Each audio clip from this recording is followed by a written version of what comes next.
Riley, thanks for watching us tonight. The failure of the Occupy Wall Street movement, that is the subject of this evening's Talking Points memo. In the beginning, there was some sympathy toward the protesters who believed the federal government should take action against financial institutions that cheat. In the face of the terrible recession, that message is a powerful one. And so the Occupy Wall Street movement got some traction. But the more we saw and heard, the more fair-minded Americans came to believe that the occupiers were not interested in legitimate issues so much. Many of them simply want to blow up the economic system. In addition, some of their behavior was and is reprehensible. All kinds of violent crime, all kinds of provocation against the police, all kinds of depraved behavior in general. This picture taken by the New York Post shows hypodermic needles that were taken out of the New York City site. Isn't that nice?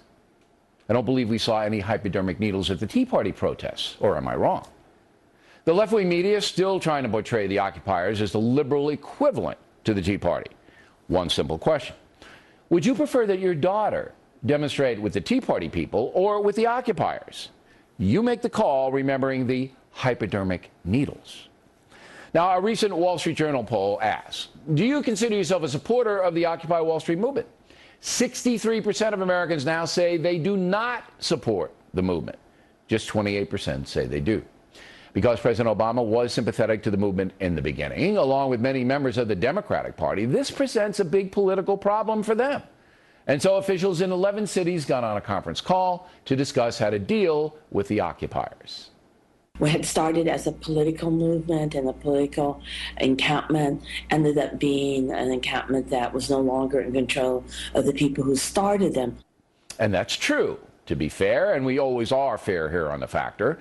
Some of the Occupy protesters are well-intentioned folks who believe the financial system is no longer fair.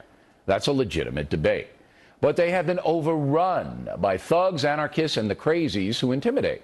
If you're a violent person, people usually back off. So the Occupy Wall Street movement is dead, finished as a legitimate political force in this country. And that's a good thing. And that's a memo. Now for the top story.